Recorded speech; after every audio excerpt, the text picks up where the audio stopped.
सभी को जय मसीह की। मैं आप सभी का स्वागत करता हूं और आज मैं बात करूंगा परमेश्वर के अनुग्रह में बढ़ना। पतरस अपनी पत्री में इस प्रकार से लिखता है। जब हम दूसरा पतरस अध्याय 3 वचन 18 को पढ़ते हैं तो यहाँ पर इस प्रकार से लिखा गया है, पर हमारे प्रभु और उद्धारकर्ता यीशु मसीह के अनुग्रह और पहचान में बढ़ते जाओ। उसी की महिमा अब भी हो और युगान युग होती रहे, आमीन। पतरस इस बात पर दबाव देता है कि हम परमेश्वर के अनुग्रह और उद्धारकर्ता यीशु मसीह की पहचान में बढ़ते जाएं। तो ये अनुग्रह क्या है जो पतरस बात करता है उस अनुग्रह में बढ़ने की और मसीह यीशु उद्धारकर्ता की पहचान में बढ़ने की। अनुग्रह एक ऐसी वस्तु है या चीज है जो परमेश्वर हम लोगों पर करता है। जैसे उदारतापूर्ण दिया गया उपहार या एक तरफा एहसान, बुरे बर्ताव करने पर नम्रतापूर्ण किया गया व्यवहार जिसके हम लायक नहीं हैं। और जैसे हम जानते हैं कि वचन कहता है कि सबने पाप किया है और परमेश्वर की महिमा से रहित हैं, फिर भी परमेश्वर बड़े अनुग्रह के द्वारा जब उसने अपने पुत्र यीशु मसीह को इस धरती पर भेजा तो उस अनुग्रह के द्वारा हम मसीह में धर्मी ठहराए गए, ताकि उस अनुग्रह और यीशु मसीह उद्धारकर्ता की पहचान में बढ़ते जाएं। और बाइबल की कई घटनाओं में हम देख सकते हैं कि जब परमेश्वर बहुत अनुग्रह लोगों पर दर्शाता है, लोगों को अनुग्रह देता है और ये सिखाता है कि कैसे हम अनुग्रह में जी सकते हैं। हम नूह की कहानी में देख सकते हैं कि परमेश्वर अपनी बड़ी दया के अनुसार, अपने अनुग्रह के अनुसार नूह को इस संसार से बचाता है। इस संसार में जब दुष्टता, अधर्म, पाप इतना बढ़ गया कि परमेश्वर को मजबूर होना पड़ा कि वो इस संसार को नष्ट करे, तब परमेश्वर ने नूह को अपना अनुग्रह दिखाया और अपने अनुग्रह के द्वारा बचाया। हम उत्पत्ति अध्याय 6 वचन 8 में इस घटना को देख सकते हैं। और हम देख सकते हैं कि परमेश्वर इजरायली लोगों को, जब इजरायली परमेश्वर के विरोध में बार बार पाप करते रहे, परमेश्वर की आज्ञाओं का उल्लंघन करते रहे और उसके मार्ग से भटक गए और दूसरे देवताओं को, दूसरे ईश्वरों के पीछे चलकर उसकी उपासना करने लगे और जो महिमा परमेश्वर को देना था उसको देते ना हुए दूसरे देवताओं को देने लगे, तो परमेश्वर ने फिर भी उनके ऐसे बुरे बर्ताव को देखकर उन पर अनुग्रह किया और हर एक घटना से उनको छुटकारा दिया।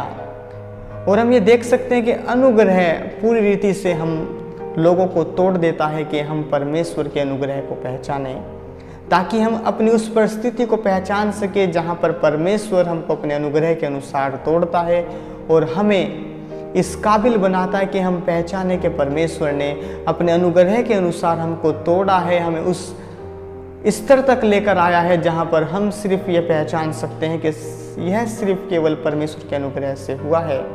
वह अनुग्रह से हमें बचाता है, अनुग्रह के द्वारा वो हमको बंधनों से छुड़ाता है, अनुग्रह के द्वारा वो हमें परीक्षाओं पर विजय प्राप्त करने के लिए सामर्थ्य देता है, ताकि हम उसके अनुग्रह के द्वारा धर्मी ठहराए जा सकें। और हम देखते हैं कि अनुग्रह हमें परमेश्वर के सामने पवित्र ठहराता है। जब हम रोमियो अध्याय 3 और वचन 24 को पढ़ते हैं तो हम वहाँ पर देख सकते हैं कि परमेश्वर का अनुग्रह हमें परमेश्वर के सामने धर्मी ठहराता है। अनुग्रह हमारे लिए परमेश्वर के करीब एक नया रिश्ता बनाता है, ताकि हम परमेश्वर के सामने आ सकें, उसके समीप आ सकें, उससे अपना संबंध जोड़ सके, उसको जान सके, उसके हृदय, उसकी इच्छा को अपने जीवन में पूरा कर सके। और हम ऐसा देखते हैं निर्गमन अध्याय 33 वचन 17 में। अनुग्रह हमें प्रोत्साहन करता है, शांति देता है, सामर्थ्य देता है और हमें इस काबिल करता है कि हम परमेश्वर की उस बड़ी सामर्थ्य को पहचाने जो वो हमारे जीवन में कार्य करना चाहता है। और हम पहला कुरिन्थियन अध्याय 13 और वचन 14 में ऐसा देख सकते हैं। हम कैसे अनुग्रह में बढ़ सकते हैं? क्या एक व्यक्ति अनुग्रह में बढ़ सकता है? जैसे कि हम जानते हैं कि जितना करीब हम परमेश्वर के रहते हैं उतना हम अनुग्रह में बढ़ते हैं। जितना करीब हम प्रार्थनाओं में घुटने टेक कर परमेश्वर के समीप रहते हैं उतना हम परमेश्वर के हृदय को जानते हैं। उतना ही हम परमेश्वर के उस अनुग्रह को पहचानते हैं जिसकी बड़ी दया के द्वारा उसने हमें पापों से, हमें संसार की सारी प्रधानताओं से और दुष्ट के हाथों से छुड़ाया है। और हम क्या देखते हैं कि जैसे कि हम यीशु मसीह के जीवन को सबसे बड़ा उदाहरण देखते हैं, ऐसा क्या था जिसके द्वारा यीशु मसीह अपने सताने वालों को, जिसने यीशु को क्रूस पर चढ़ाया, जिसने उसके मुंह पर थूका, उसको नोचा, उसको कोड़े लगाए, इन सब व्यक्तियों को माफ़ कर सकता है। और जब हम देखते हैं कि यीशु मसीह जब क्रूस पर था तो उसने अपने सताने वालों के लिए इस तरह से प्रार्थना किया कि पिता इन्हें क्षमा कर, ये नहीं जानते ये क्या कर रहे हैं। और ये कैसे होता है? हम देखते हैं कि वचन हमें बताता है कि यीशु मसीह पिता को सुनता और पिता को देखता था, जिसके द्वारा उसने ऐसा किया। जब हम परमेश्वर को देखते हैं, परमेश्वर की सुनते हैं, उसके अनुग्रह को पहचानते हैं, तो हम अपने विरोधियों को, अपने शत्रुओं को माफ़ करने की हिम्मत रखते हैं, क्योंकि अनुग्रह के अंदर वो सामर्थ्य है जिसके द्वारा हम अपने शत्रुओं को, अपने विरोधियों को माफ़ कर सकते हैं। क्योंकि हम ये जानते हैं कि अनुग्रह के द्वारा हम ये समझ पाते हैं कि परमेश्वर अनुग्रहकारी है, परमेश्वर दयावान है, परमेश्वर माफ़ करने वाला है और परमेश्वर हमको हर एक परिस्थिति में अनुग्रह सिखाता है ताकि हम दूसरों के लिए भी अनुग्रहकारी हो सकें। और सबसे बड़ा उदाहरण हम देखते हैं एक बाइबल की घटना में।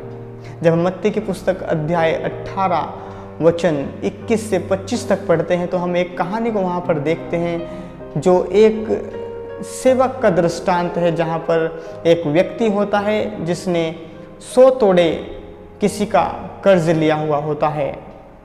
और उस कहानी में जिसके पास में अधिक कर्ज होता है उस व्यक्ति को माफ़ कर दिया जाता है, और जिस व्यक्ति को माफ़ किया जाता है उस व्यक्ति का कर्ज किसी दूसरे व्यक्ति ने लिया होता है जिसके पास में केवल 50 तोड़े होते हैं।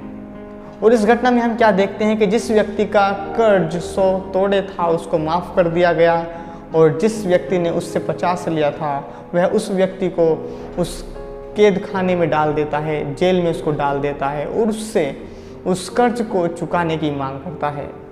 पर जब यह बात उसके संगी को पता चलती है कि ऐसी घटना उस व्यक्ति के साथ में हुई, तो वह उस व्यक्ति को जाकर बताता है जिस व्यक्ति ने उस व्यक्ति का, जिस पर अधिक कर्ज था, माफ़ किया है।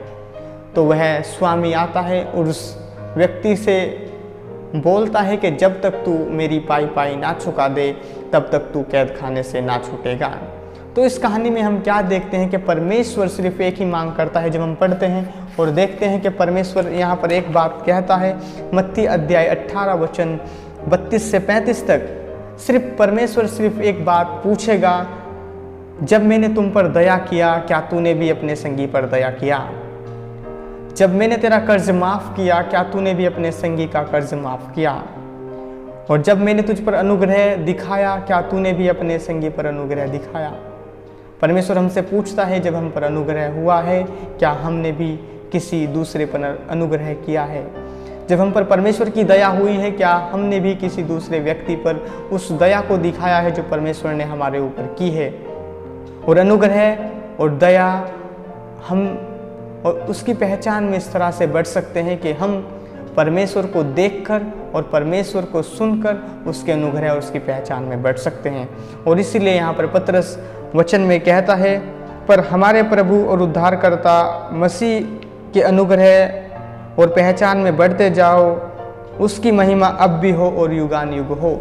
जब हम लोगों को अनुग्रह देना सीख जाते हैं तो हम परमेश्वर की पहचान में बढ़ जाते हैं, उसके अनुग्रह में बढ़ते हैं और हमें ये विश्वास होता है कि हम अनुग्रह में बढ़ रहे हैं।